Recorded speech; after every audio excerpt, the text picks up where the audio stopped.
4강 1편 영상에서 제가 식물들의 겨울 나는 방법 4가지 말씀드렸었지요.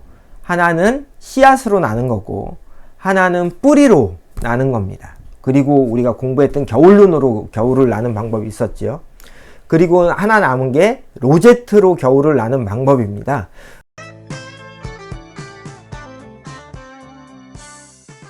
로제트라고 하는 건 가을에 싹 튼 식물들이 땅바닥에 바짝 잎을 붙이고 겨울을 나는 식물의 형태를 로제트라고 부릅니다. 그러니까 로제트라고 하는 특별한 식물이 있는 게 아니라 뿌리로부터 나온 잎을 땅바닥에 바짝 붙이고 겨울을 나는 풀들인데, 왜 이 풀들이 겨울에 죽지 않고 뿌리에서 나온 잎을 땅바닥에 붙여서 납작해진 상태로 겨울을 나느냐 하면, 이 식물들 대부분이 가을철에 발아한 두해살이 풀이기 때문에 그렇습니다. 두해살이 풀이라는 표현보다 요즘은 실제 사는 기간은 1년 정도이기 때문에 해넘이 식물이라고 하는 표현을 쓰기도 하거든요. 가을에 싹이 터서 쭉 뿌리에 양분을 저장하고 겨울 동안 지면에 붙여서 바짝 붙여서 찬바람을 피하고 햇빛을 받고 지열을 받아서 겨울을 납니다. 그러고 나면 봄에 다른 식물들이 그 공간을 메우기 전에 자기 자리를 먼저 점유한 거잖아요. 그 상태에 봄 동안 꽃을 피우고 키를 키워서 열매를 맺고 씨를 떨어뜨립니다. 그럼 다시 여름이 되겠죠. 그 여름에 그 싹에서, 그 씨앗에서 싹이 발아하고 또 가을이 오는, 즉 한 해 동안 생활사가 봄에 우리가 싹이 트고 여름에 꽃이 피고 이렇게 생각하는 게 아니라 지난 가을에 싹이 트고 올 봄에 꽃이 피는 형태로 시간 차이를 두는 겁니다. 로제트의 가장 큰 특징부터 알아보도록 하죠. 로제트는 죽은 하나가 있습니다. 뿌리 하나가 있으면 그 뿌리 위쪽에 생장점으로부터 잎들이 사방으로 나오게 됩니다. 사방으로 나온 잎이 지면 위에 잎을 바짝 붙이죠.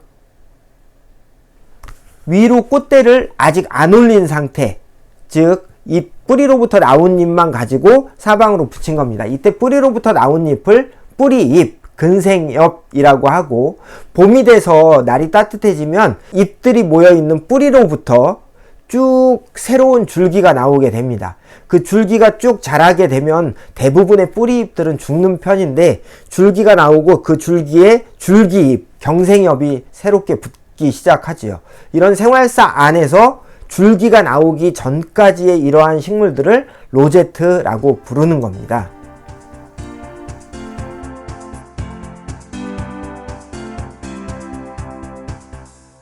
로제트는 특징이 맨 밑에 있는 잎이 가장 큽니다.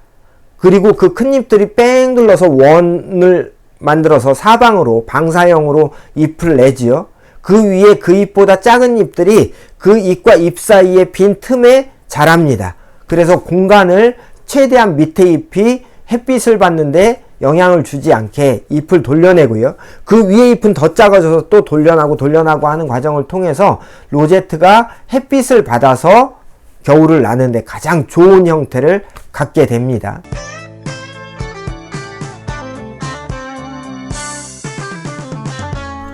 첫 번째 로제트는 우리가 봄나물로 많이 먹는 냉이입니다. 냉이는 나중에 꽃이 필 때 흰색으로 피고 꽃잎이 내장이 붙어서 십자화과라고 부르거든요. 냉이하고 비슷한 여러 식물들이 있어서 우리가 봄나물을 뜯으러 갔다 엉뚱한 걸 뜯어오기도 하는데, 이 냉이는 잎 가장 끝잎이 제일 크고 그 밑으로 깃골겹잎처럼 생긴 잎들이 쭉 붙어서 아래쪽으로 갈수록 점점 작아지는 특징을 갖고 있습니다. 냉이를 모르겠을 땐 한번 캐서 냄새를 맡아보는 것도 좋은 방법이죠. 다음은 냉이하고 많이 헷갈리는 풀이긴 한데, 이건 냉이가 아니고 지친개라고 합니다. 잎 끝이 삼각형 모양이죠. 이등병 삼각형처럼 생긴 모양에 어떤 특징이 냉이하고 완전히 다른가 하면, 잎의 뒷면을 보면 흰색 털이 굉장히 많습니다. 그리고 냉이보다는 비교적 큰 편이고요. 잎도 더 많이 촘촘하게 달리는 편입니다. 그래서 뒷면이 하얀 털을 가진 냉이가 있다 하면 냉이가 아니고 지친개일 확률이 굉장히 높습니다. 다음은 말랭이라고 부르는 풀인데요. 잎 가장자리를 보시면 같은 냉이와 같은 십자화과 식물인데 가장자리 거치가 마치 물결 치는 파도 치는 모양을 가지고 있지요. 이 말랭이는 냉이보다 조금 더 꽃이 조금 더 큰 편입니다. 아주 크진 않고요. 냉이보다 훨씬 더 풍성한 꽃 느낌이 나고 열매는 냉이보다 훨씬 큽니다. 냉이는 열매가 삼각형 모양인데 역삼각형 모양인데 이 말랭이는 동그랗게 생겼어요. 그래서 우리가 일본 무사나 전통 씨름에서 보면 심판들이 들고 있는 동그란 부채 있죠. 그 동그란 부채를 우리가 일본 말로 군바이라고 부르는데 그 열매가 그 군바이처럼 생겼다고 해서 군바이 나즈나라고 하는 이름을 갖고 있습니다. 원래 우리나라에서 자라는 식물은 아니고 외국에서 기화돼서 우리나라 들판에 널리 퍼져 있는 말랭이라고 합니다. 다음은 십자화과, 그러니까 냉이나 말랭이와 같이 꽃이 4장이 달리는 식물인데요. 이 식물의 이름은 꽃다지입니다. 꽃다지는 냉이하고 다르게 꽃이 노란색입니다. 영상으로 보셔도 아시겠지만 잎에 털이 많다는 게 확 느껴지시죠? 실제로 얘는 보송보송 굉장히 귀여운 로제트 중에 하나입니다. 우리 봄들에 흔히 많이 나지요. 다음은 우리가 들에서 가장 많이 보는 식물 중에 하나입니다. 나중에 꽃이 피면 마치 그 모양이 계란 후라이를 해놓은 것 같이 생긴 개망초라고 하는 식물입니다. 우리 주변에서 가장 많이 볼 수 있는 풀이기도 하고 이 로제트 형태로도 가장 쉽게 눈에 띄는 건데요. 잎을 보시면 잎이 얇은 잎자루 끝에 중간쯤에 잎자루와 잎 길이가 거의 같아서 그 끝에 잎자루 정도의 길이가 되는 넓은 잇몸을 달고 있죠. 가장자리는 동글게 말려서 끝이 뾰족한 톱니를 4개에서 5개 정도 가지고 있는 편입니다. 다음은 개자가 떨어진, 개망초에서 개자가 떨어진 망초라고 하는 풀인데요. 망초는 개망초하고 같은 국화과 식물입니다. 개망초는 6월쯤부터 핀다면 이 망초는 개망초 꽃이 거의 쓰러질 때쯤 7, 8월이 돼서 막 피기 시작합니다. 다음은 애기똥풀인데 지금 영상에서 보시는 것처럼 가운데 쪽에 털이 많죠. 그 털이 많은 게 사방으로 줄기를 쭉 내서 깃골 모양의 잎을 가지고 있는데 잘 보시면 끝에 있는 잎이 한 장으로 가장 크고 그 밑에가 조금 더 크고 점점 밑으로 갈수록 작아집니다. 이 풀은 뚝 끊으면 줄기에서 노란색 물이 나오죠. 그래서 아이들한테 그걸 손톱에 발라주고 매니큐어라고 하기도 하고 그 노란 물로 그림을 그리기도 합니다. 그래서 우리가 많이 활동해서 애기똥풀을 가지고 다양한 산책놀이를 즐기곤 합니다. 다음은 가장 꽃 모양으로 풀잎이 잘 겹쳐져 있어서 마치 꽃 모양의 특징을 갖고 있습니다. 그래서 이 달맞이꽃이라고 하는데요. 달맞이꽃은 잎이 끝에가 삼각형 모양이고 밑에는 눌려 있는 겁니다. 실제 전체 잎의 모양은 뾰족한 타원형 모양이에요. 바소골이라고 합니다. 바소라고 하는 건 창이라는 뜻이에요. 그래서 바소골 모양을 갖고 있는데 잎 전체 모양은 나머지 위쪽 잎들에게 그 절반 밑에는 눌려 있어서 마치 세모 모양 꽃잎이 쭉 뺑 돌려 있는 것처럼 보이죠. 가장 꽃 같은 로제트라고 저는 생각을 합니다. 달맞이 꽃이. 다음은 고들빼기인데요. 고들빼기는 종류가 굉장히 많습니다. 그런데 그 중에 여기 보이는 고들빼기는 이 고들빼기라고 하는 고들빼기입니다. 똑같이 나물로 무쳐 먹을 수 있고요. 잎 가장자리를 보면 잎을 마치 이로 뚝 물어서 뜯어 놓은 것 같이 생겼죠. 그 끝이 뾰족뾰족 가시가 있습니다. 그리고 고들빼기는 뽑아서 뿌리를 씹어보면 매우 씁니다. 쓴바귀하고 같이 우리 입맛을 돋아주는 봄나물이기도 하지요. 다음은 보리뱅이라고 부르는 풀입니다. 그냥 사진상으로 보기에도 굉장히 잎에 털이 많아 보이죠. 이렇게 시감각으로 만나지는 것들을 촉감각으로 확인하는 활동 매우 필요합니다. 그래서 지금 보시는 것처럼 거치가 있고 톱니가 많은 것 같고 털이 보슬보슬 있어 보이는 이 보리뱅이 로제트를 만나면 손으로 한번 만져보세요. 가장자리에 있는 뾰족뾰족해 보이는 톱니가 그렇게 날카롭진 않습니다. 그래서 이 보리뱅이 로제트는 그렇게 거칠진 않습니다. 이 꼬리뱅이 말고 큰 반가지똥이라고 하는 로제트가 있는데, 이거나 엉겅퀴 같은 경우에는 가장자리 톱니에 뾰족뾰족 침이 있는데 좀 따끔따끔한 편입니다. 이렇게 로제트를 촉감각으로 보고 그것들을 느껴보는 것도 매우 중요합니다. 다음 소개할 로제트는 질경인데요.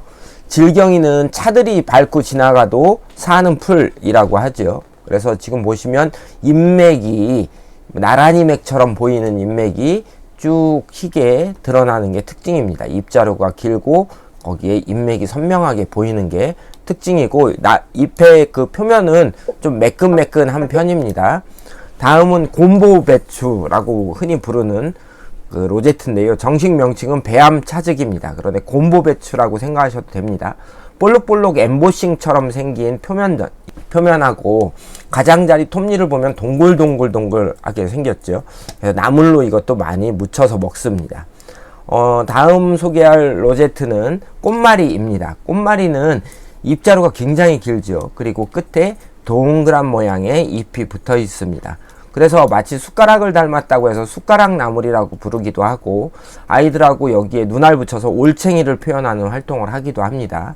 꽃마리라고 하는 식물이고요. 이 꽃마리는 꽃이 떼굴떼굴 말려있는 상태에 쫙 펴지면서 꽃이 핀다고 해서 꽃이 말려있다, 그래서 꽃마리라고 부릅니다. 다음은 민들레인데요. 민들레 로제트는 잎을 보면 가장자리가 상어 이빨처럼 뾰족뾰족 이렇게 나와 있죠. 그래서 얘의 영어 이름은 댄디라이언, 해석하면 사자 이빨이라는 뜻입니다. 잎 모양이 뾰족뾰족하게 생겼다고 해서 댄디라이언이라고 부르는 거죠. 이렇게 로제트를 만나면 잎 한 장 한 장의 특징을 살펴보고 그 로제트를 읽어나가는 과정이 필요합니다. 이름을 몰라도 괜찮아요. 그 잎이 어떻게 생겼는지를 보는 겁니다.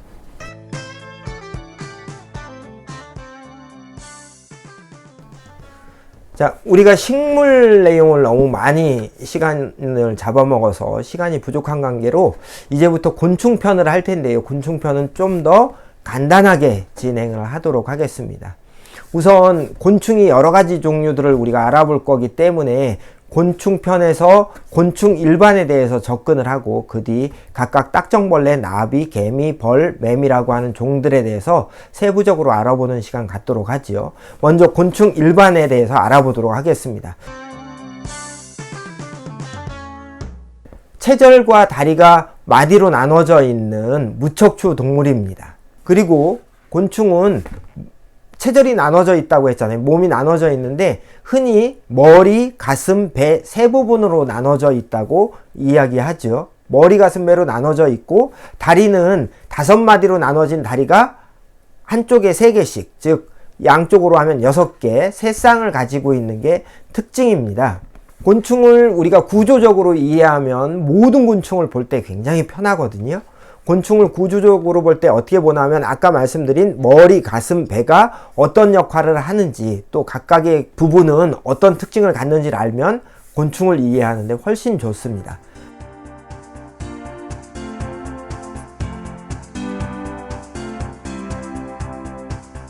곤충의 첫 번째 머리 부분엔 감각기관들이 모여 있어요. 감각기관이라고 하는 건 뭔가 하면 외계에 있는 정보들을 수용하는 기관들입니다.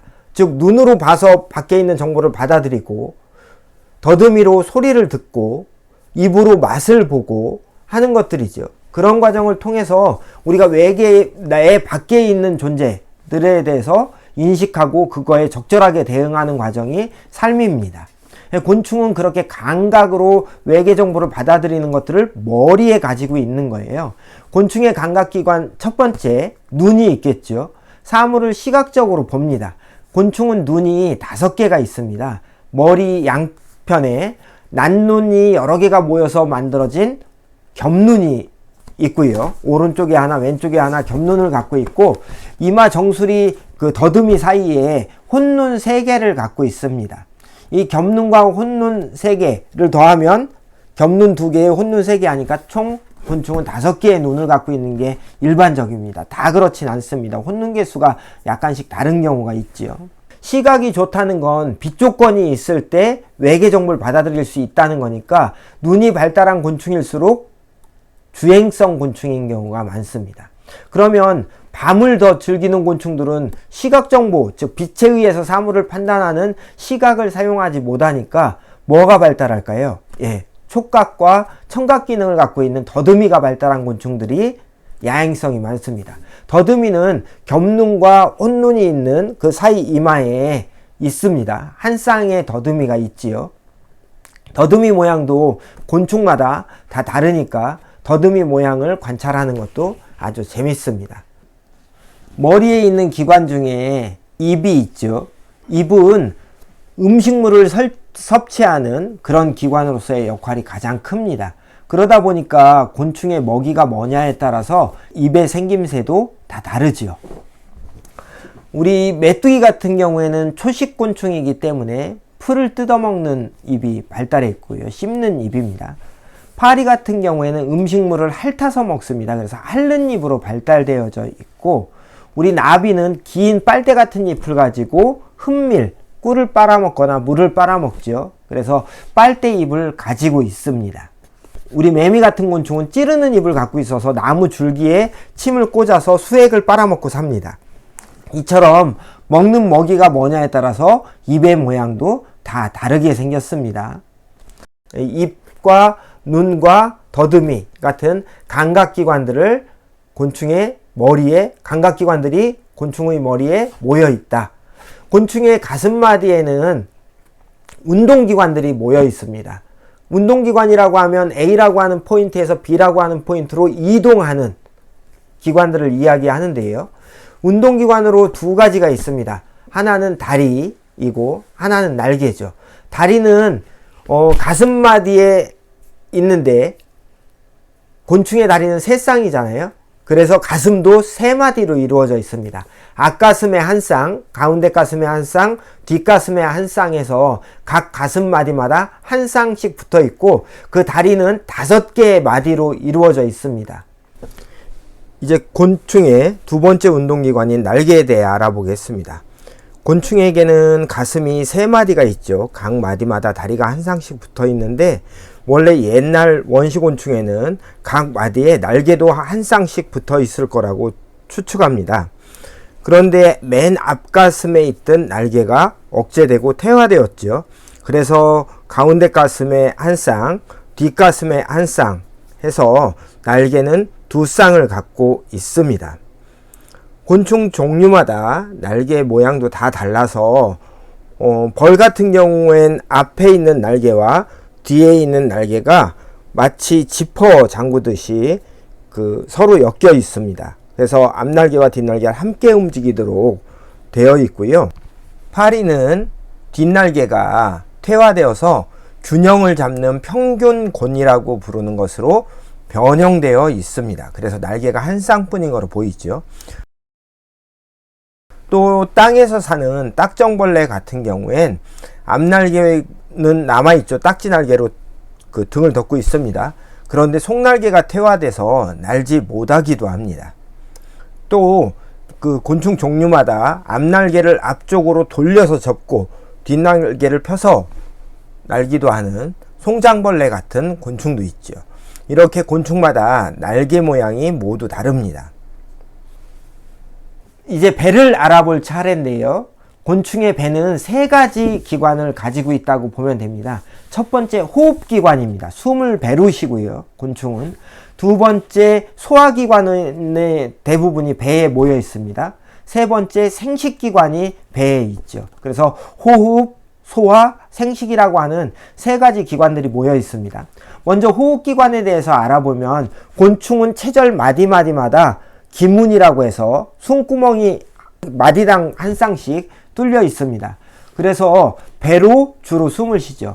예를 들자면 물속에 사는 하루살이 같은 곤충은 배마디 하나하나마다 기관아가미라고 하는 아가미가 있어서 그 아가미를 흔들어서 숨을 쉬지요. 메뚜기나 다른 곤충들도 자세히 보시면 기문이 다 보입니다. 숨구멍이. 그래서 체절 하나하나당 구멍이 뽕뽕뽕뽕 뚫려 있어서 거기로 숨을 쉰다. 단 배마디에만 있는 건 아니고 가슴마디까지 다 있습니다. 그래서 마디마다 구멍이 한 쌍씩 있는데 가슴마디엔 다른 기관들이 많아서 보기가 좀 그렇고요. 대부분 배마디에 있는 손구멍은 잘 보입니다. 뭐 소화기관은 너무 복잡한 내용이고 우리가 보이는 내용이 아니어서 여기에선 생략하기로 하고, 일단은 음식물을 섭취하고 배설하는 것까지, 즉 입에서 항문까지의 전체 과정을 우리가 소화기관이라고 부릅니다. 생식기관도 곤충 종류에 따라서 생김새가 다 다른데 배 끝에, 대부분 끝에 생식기관을 가지고 있습니다. 조금 이제 예외인 경우가 잠자리인데요. 잠자리는 암컷과 수컷의 생식기 위치가 조금 다릅니다. 그래서 암컷은 배 끝에 생식기를 갖고 있고 수컷은 배 두 번째 마디에 가지고 있거든요. 그래서 실제 이제 교미할 때 모습이 아주 특별한 모양으로 나오게 됩니다. 곤충을 보실 때 이렇게 머리, 가슴, 배로 나눠서 머리에 있는 감각기관, 가슴에 있는 운동기관, 배에 있는 호흡기관, 생식기관을 중심으로 살펴보시면 곤충이 모두 보입니다. 지금부터 제가 사마귀를 그려볼 텐데요. 이건 그림을 잘 그리고 못 그리고가 아니라 지금까지 얘기했던 머리, 가슴, 배 각각 기관의 특징을 알면 이렇게 그림을 그릴 수가 있습니다.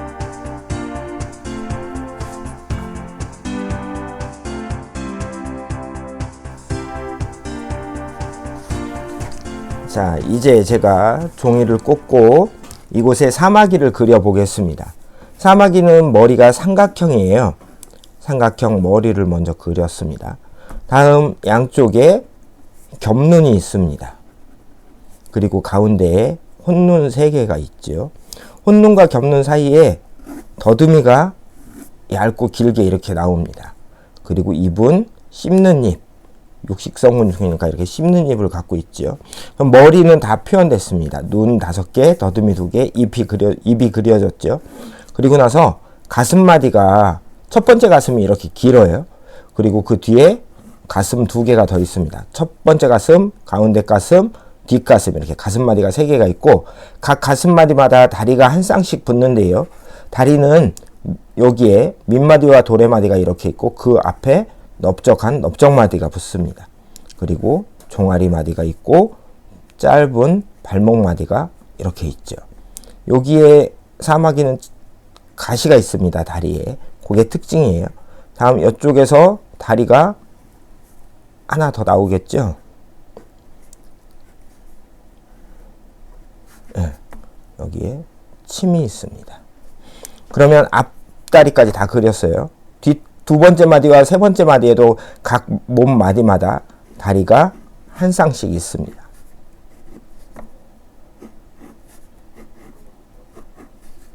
반대쪽에도 다리가 있겠죠. 네. 그러면 가슴 마디에 다리는 다 그렸고요. 이때 여기에 지금 요곳에 아마 첫 번째 가슴 말고 두 번째 가슴 자리에 날개가 있을 겁니다. 앞날개가 있고요. 속날개는 여기에 붙어 있을 텐데 이 겉날개, 두 번째 가슴에 붙었던, 가운데 가슴에 붙었던 날개 때문에 가려서 안 보이겠죠. 그래서 세 번째 가슴 날개는 안 그려도 됩니다. 덮여 있으니까. 자, 날개는 이렇게 제가 표현해 볼게요. 그리고 나서 아마 날개에 덮인 배마디가 있을 겁니다. 배마디는 마디로 이루어져 있겠죠.